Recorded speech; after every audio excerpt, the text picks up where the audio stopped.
Hi friends, my name is Jenny and I'm back today to do another video.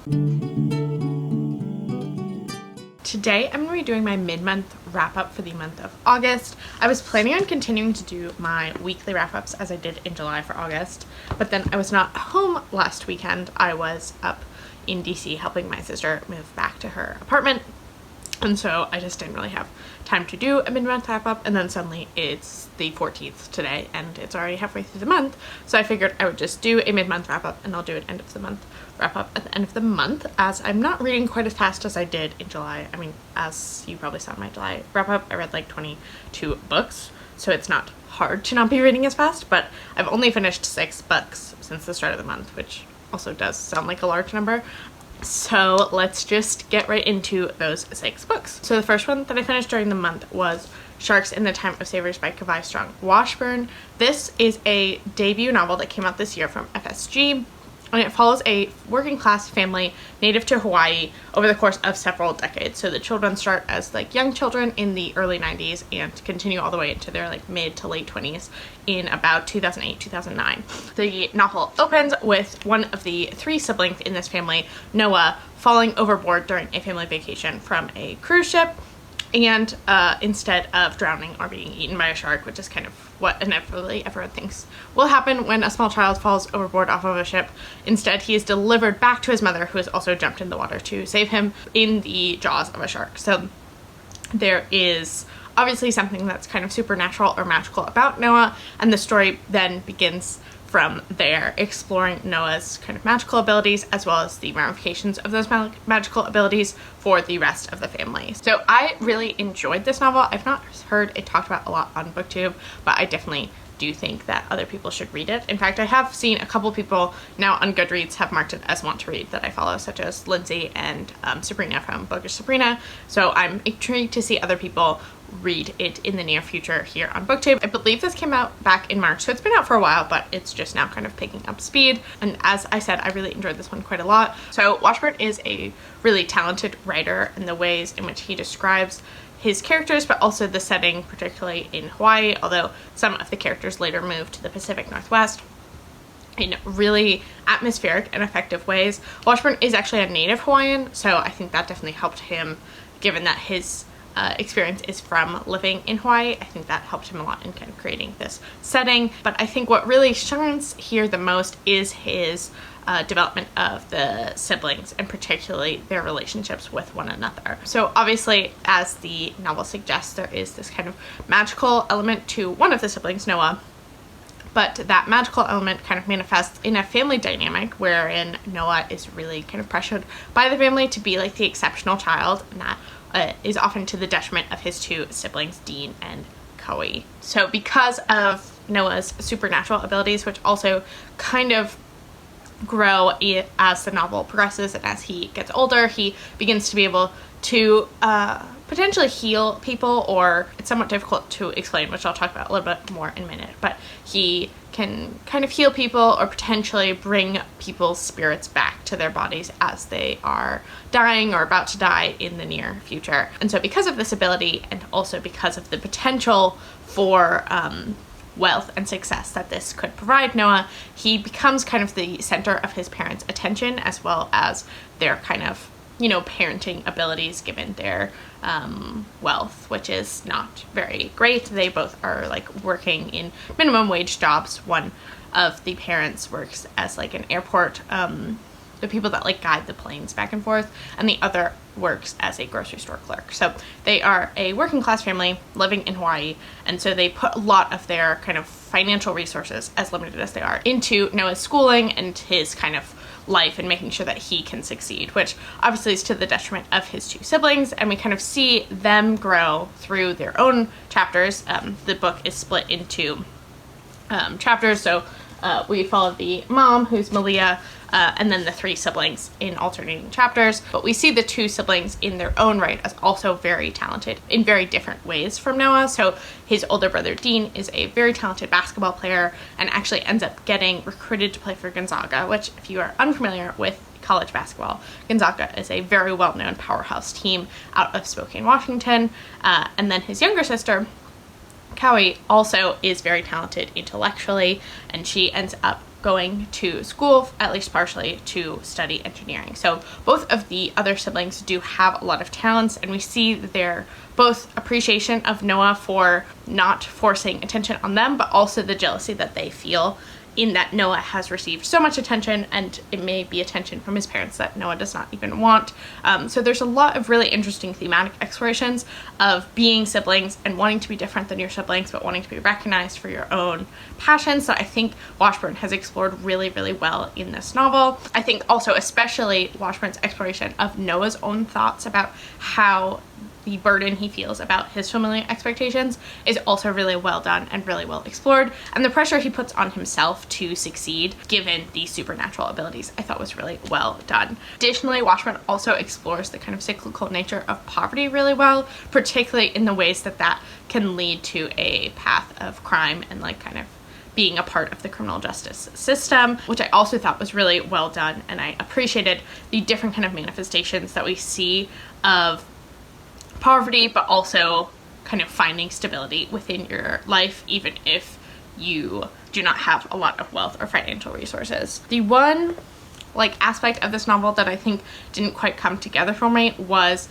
as I was kind of, mentioning earlier, the magical realism elements. While I do think they serve kind of allegorically quite well in the story, the logistics of the magical realism, or the like greater meaning, was slightly lost on me, which may be in part because the magical realism is rooted in Hawaiian mythology, and I'm not super familiar with Hawaiian mythology, which is, my own fault. I don't think that is something Washburn needed to kind of like info dump us with in this novel, but it just didn't fully come together in terms of the greater meaning, or the reason why he's been kind of awarded these magical abilities is not something that's fully explored in the novel.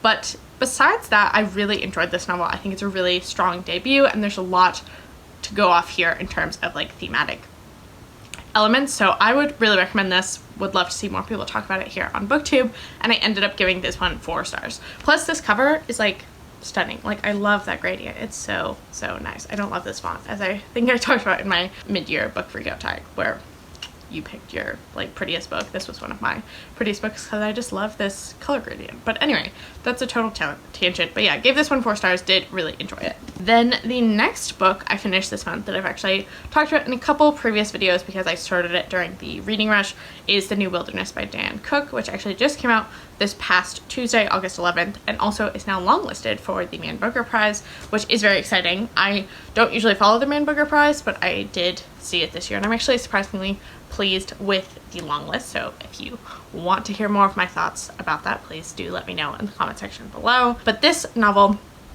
is set in a dystopian future wherein the vast majority of people live in this place, this urban center called the city, and the city is surrounded by a kind of uninhabited region called the Wilderness State, which is kind of a protected area to the extreme.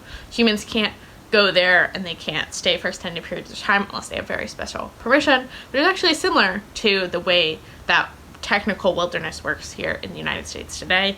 But in this novel, several characters prior to the start of the novel have been offered the chance to be part of an experiment wherein they, the university research facility of some kind, is going to kind of follow their movements and their behavior to see if humans can actually live in the wilderness state. So they're part of a multi-year study that begins several years before the novel takes place, as we are dropped into the study after it's kind of established itself. I think 3 years have passed since the start of the study. So similarly to Severance by Ling Ma, which I read maybe 2 years ago, I can't quite remember, this is much more a literary fiction novel that has a like dystopian science fiction-y setting than a like science fiction novel. Like, the core of this novel is a like philosophical and thematic exploration, and not of like kind of greater ideas of like humanity and morality, rather than a novel exploring like the logistics of this dystopian world.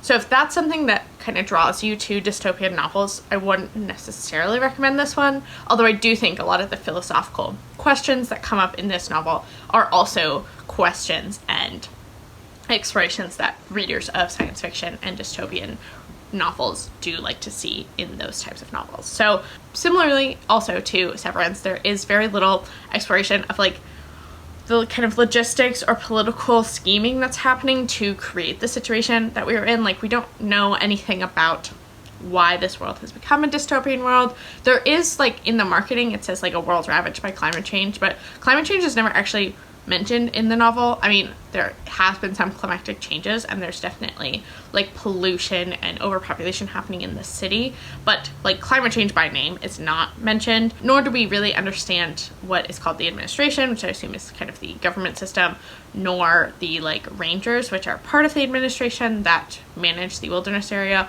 All of that is left unexplained, and what really Cook is focusing on is the kind of thematic philosophical explorations of, like, humanity and returning to our kind of most basic instincts. So kind of through that, she's discussing human nature, especially the, like, ways that we prioritize our own desires and needs over the desires of others, the complexity of power dynamics, particularly in a group dynamic, especially if the group is changing and there are new people involved, and kind of reorganizing around new people and the ways in which that can sometimes solidify power but also cause people to lose power. And then finally, the kind of complexity of personal relationships and the ways those relationships change under stress, particularly through a mother and daughter relationship. So the primary focus of the novel is on Agnes, who is a young girl who was brought to the wilderness when she was probably about 4 or 5 as part of this study, and she has basically spent most of her formative years in the wilderness, and so she feels very connected to it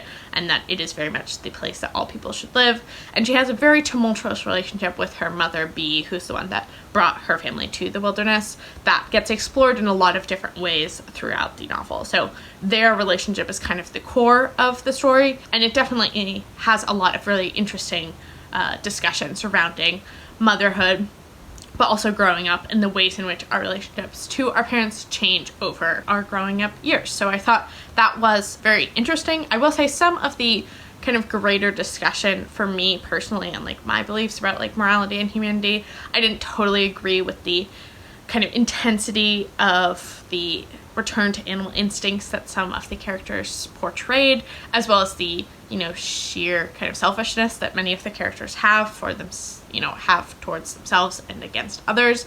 I personally, I mean, I'm not a huge fan of, like, that type of mentality, and while I do think it's possible that in a situation such as living in the wilderness that would happen, I also personally just think collaboration is something that's so important to humans that power potentially could have less of an impact. But I did find it a useful kind of thought exercise to think about, like, how would power dynamics that we see in kind of America today, for example, extend itself to a situation wherein we basically had to return to hunter-gatherers. So I did find that very interesting. It's a very thought-provoking novel. I can definitely see why it was put on the Booker long list, and I would recommend it if that type of kind of digging into those big philosophical questions is something that really appeals to you.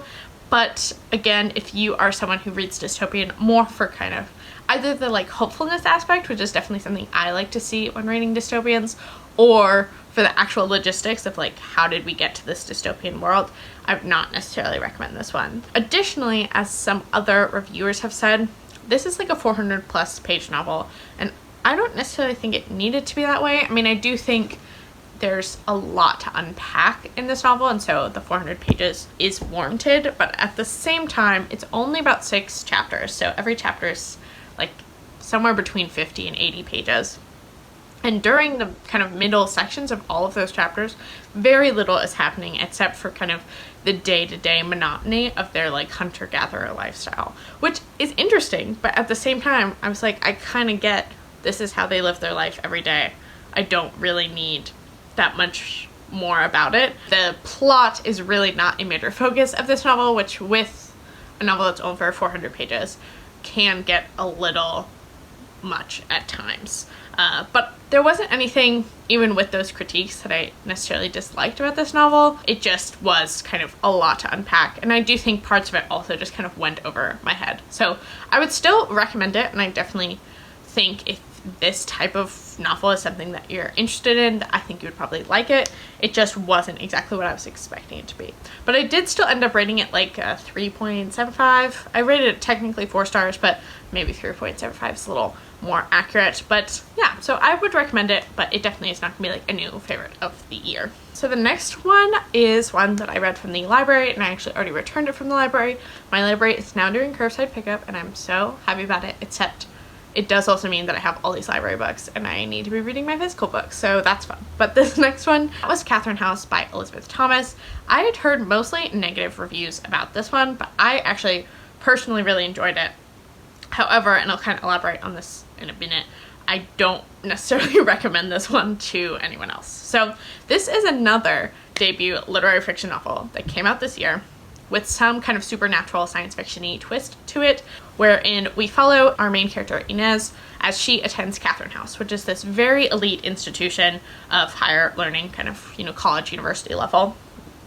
Here in America, it's in Pennsylvania, that has a very highly regarded educational curriculum that's highly experimental and very secretive. There's not a whole lot known by people outside of the like kind of Catherine House alumni and Catherine House staff and current student body that know about the kind of inner workings of the curriculum. And you do, while attending Catherine House, get free tuition as well as free room and board. So it's a completely, you know, free institution. It's obviously very well endowed to be able to pay for these students to attend the school. The kind of catch of all of that is that you are not able to leave the campus at any time during your 3 years of study.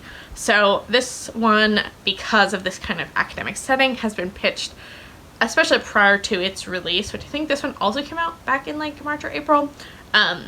It was pitched a lot as kind of similar to The Secret History. It's a bit more diverse. Thomas is a black woman and Inez is not white. She is a woman of color. I'm not sure. I can't remember if it's ever specified, you know, her racial background.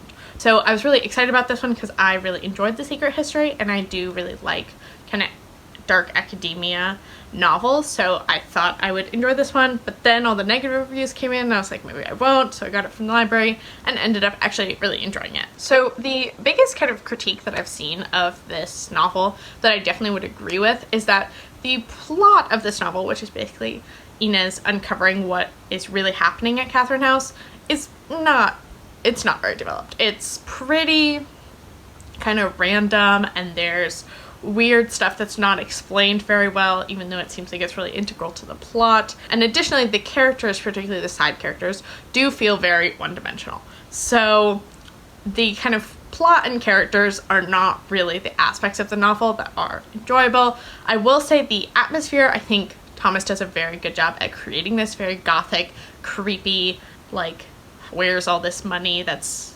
creating all of these buildings coming from vibe that I really enjoyed, but I don't think of that atmosphere alone would be enough to keep readers engaged. However, what really worked for me in this novel, and I think what actually is the kind of intended project of this work, is exploring what it's like to be at an elite institution and be part of the culture of an elite institution, and also potentially feel like an outsider at that elite institution and feel like you are not the same, nor will you ever be the same as the people that primarily attend this institution. So Elisabeth Thomas did go to Yale, and I believe her father and her grandfather both went there, had very negative experiences there, but Thomas actually had a very positive one, and so I think that informed a lot of her ideas surrounding this novel and what she wanted to talk about. So I personally did not attend an Ivy League institution, but I did attend a pretty highly regarded liberal arts college here in America that was in a small town, very residential,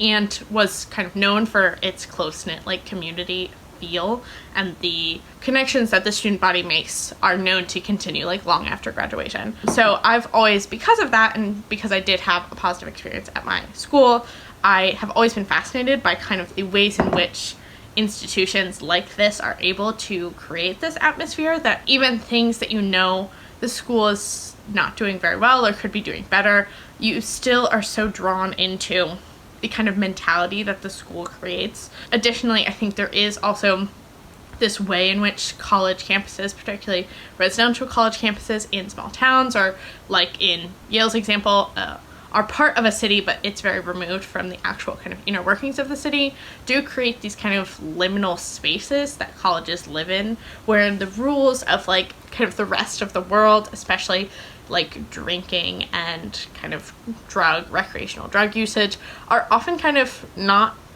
really legitimate. Like they are not enforced. Sometimes, this is not true of all like institutions like this, obviously, but they often are not kind of enforced as they would be kind of in the rest of the world, which does create this very like weird bubble / liminal space that residential colleges live in, that I think to kind of see what Elisabeth Thomas is doing in this novel, you do have to have like a personal experience with exactly the kind of weird way that people talk about the school and talk about life after going to school, that if you don't have that experience, you won't get what she's trying to do here.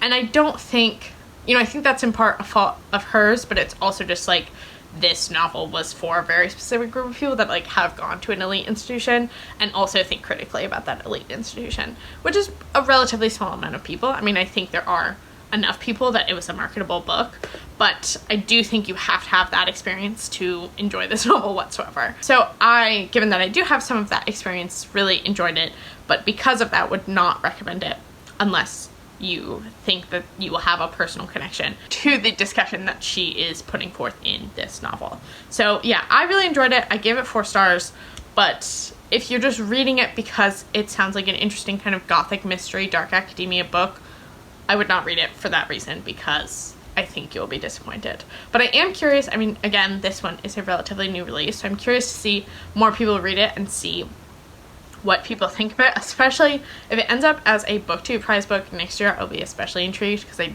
do not think it will do very well. But that was Catherine House. Would not recommend it, but I really enjoyed it. Moving on to another book that was fine, I would say, is Say You Still Love Me by K.A. Tucker. This is my first K.A. Tucker, and I know she is quite loved here on BookTube, and I thought this was fine. It definitely wasn't a new favorite romance, but I also didn't actively dislike it. So this one follows our 2 main characters, Piper and Kyle, yes, who met for the first time at summer camp when they were about 16, 17, and are recently meeting again, so it's a second chance romance, but in much different circumstances. So during the summer camp, they both were summer camp counselors. However, Kyle is from a working class family that has a lot of members of the family who are incarcerated, and then Piper's family is the owners / like CEO of a very well-to-do corporate real estate firm. So she has a lot of money, and she is kind of being pushed down a path to attend a like elite institution, get a business degree, and then like go get an MBA and then take over the company. So they're kind of, you know, different sides of the track type of relationship, and they develop very quickly a romantic relationship when they're at summer camp that ends badly and they have to be separated, and then 13 years later they are meeting again. So in the 13 years later timeline, we are following Piper, who is now the VP of her dad's like corporate real estate mogul firm, and Kyle, who has recently become a security guard for their building. So again, there's still some kind of like class disparities there, like an illicit aspect of them being able to be together. And then what obviously follows is like a second chance at them getting together. And I thought this was fine. I think there are definitely some places in this story, as you would expect from the little synopsis I just gave, wherein K.A. Tucker could have had some more meaningful kind of discussions about class, particularly as it relates to Piper's work as like a corporate real estate person and the kind of impacts of that in terms of gentrification and other things like that, as I do really like kind of broader social commentary in my romances. But that didn't happen, which is not a requirement of romances by any means. It's just something I personally prefer in my romances, to have a bit more kind of social commentary substance to them.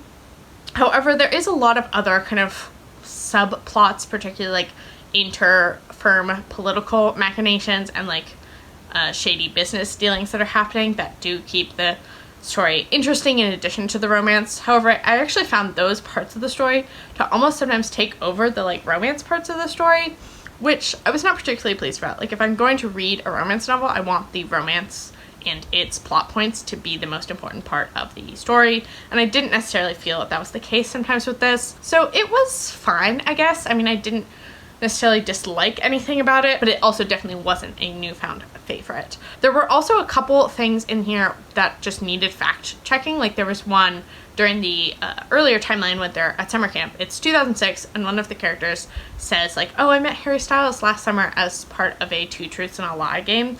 And obviously this is not something everyone would know, but One Direction, which Harry Styles was a member of, was founded in 2010. So like 2006, no one would know who Harry Styles was or like care, and also he'd be like 12 years old. So it was just like a weird thing to say, and I feel like could have easily been fixed to just like put in someone who's like a popular member of a boy band from 2006, which I'm trying to, you know, you could even just say like Justin Timberlake or something, because that would at least be someone that people would know. Anyway, so that aspect and a couple other things that just needed obvious fact checking were annoying to me, but other than that, it was fine. So yeah, I gave this one 3 stars. Would recommend it, I guess, as a second chance romance, but also I do think there's better second chance romances out there. Additionally, if you're also looking for a romance that has better kind of social commentary on like real estate and kind of gentrification and stuff, would highly recommend Ruby Lang's Uptown collection, which I think I've mentioned once or twice on my channel, but I do really like those. They're little novellas, but they all have kind of a strong sense of like social commentary in addition to the romance, which I was hoping this would have, and it just didn't, you know, which is fine. But yeah, so 3 stars for this one. You know, read it if you feel like it. Then the next book that I finished was Drowned Country by Emily Tesh. This one I received as an e-arc from Tor through NetGalley, so thank you so much to them for giving me this copy, and it comes out this Tuesday, August 18th. So Drowned Country follows Emily Tesh's debut, which was Silver in the Wood, that I read last year. I think I might have read it for the Reading Rush, I can't remember, that I really enjoyed. I liked the atmospheric writing style and the kind of portrayal of the forest, kind of folkloric aspects to it that I thought were really interesting and new. However, that first one, Silver in the Wood, did not have the biggest plot, nor was it like super memorable for its like plot or characters for me. So I was excited about this one, but didn't have the highest expectations, and I would say it probably met my expectations. This one has a lot more plot than the first one did. However, I do think it had a lot less of the kind of folkloric, atmospheric vibes to it because it was so plot forward. So this one takes place about 2 years after the events of the first one and follows the 2 main characters, Henry and Tobias, from the first one, as they go to find a young woman who's been supposedly kidnapped by a vampire, who then they find the young woman named Maud, who then wants the 2 main characters from the previous one to accompany her on a quest to find fairyland. There's also some elements of the 2 characters, Henry and Tobias, had a bit of a romance or romantic feelings towards one another in the first one, and it ended badly at some point between the 2 novellas, and they are kind of rekindling that relationship as well. So there is some queer representation here in this novella duology, so if that's something you look for in your fantasy, I would recommend these ones. But yeah, so they are looking for fairyland, and there's some kind of events that happen therein. Obviously it's a novella, so I don't want to tell too much about the plot. I thought the characters were fun this time and that the story was engaging. As I said, and as I've now said several times, it is a novella, so there's not like the most character development or plot development to speak of, but I did like the plot. It just definitely is not going to be one that particularly sticks with me, which I think is often the case with Tor novellas, but I do still like reading them. This novella felt very similar to me in tone to Shannon McGuire's Wayward Children series, which I don't particularly like, but I know everyone and their mom on BookTube has read them and like gives all of them 6 out of 5 stars. I personally don't know why. I don't find them very interesting, but if you like them, I do think you would probably like this series, as there's similar vibes to kind of the whimsy and magicalness to them that I think you would find engaging if you like Shannon McGuire's work. So I would recommend this duology, particularly the second one if you read the first one, to fans of the Wayward Children series. And yeah, I think if you want something that's short and kind of heavy on the folklore, I would recommend the first one, and if you enjoyed the first one, I would recommend reading the second one, but it definitely is not going to be a new favorite for me. So this one I also gave 3 stars. Again, would recommend it, but not a new favorite for sure. And then the last book that I finished during this first half of the month is Homegoing by Yaa Gyasi, which is actually a reread for me. I first read this back at the very end of 2016, and I reread this for my African Women Writers Project. So I actually will be having a full review of this one coming out on my channel in the next couple days. Actually, it might even be tomorrow, the day after this video goes up. But this novel begins with two half-sisters, both who are not aware of one another, who are born in what is now Ghana in the late 1700s, 1760s, 1770s, and one of them ends up marrying a British slave trader, and her family is then involved in the British West African slave trade, and then the other is captured and sent to America, the American South, to be a slave. So then after we meet these two half-sisters, we then follow their families for 6 more generations as we track the history of African Americans or Black people in America from the 1770s to about the present day, as well as the history of Ghana during this time. So that's about all I'm going to say about this one. I did really enjoy it, just like I enjoyed it the first time I read it, and I will have my whole kind of personal thoughts as well as a whole review, literary analysis discussion of this book coming out very soon. So definitely check out that video if you want to hear more of my thoughts about this one. But those are all the 6 books that I finished this month so far. If any of these books sound interesting to you, please do let me know down in the comment section below. Additionally, if you just want to talk to me about other things, whether that be the Man Booker or my African Women Writers Project, whatever you feel like, please do comment down in the comment section below. Additionally, if you found my channel through this video, welcome. Please give my channel a subscribe, and I think that is everything. I will talk with you next time.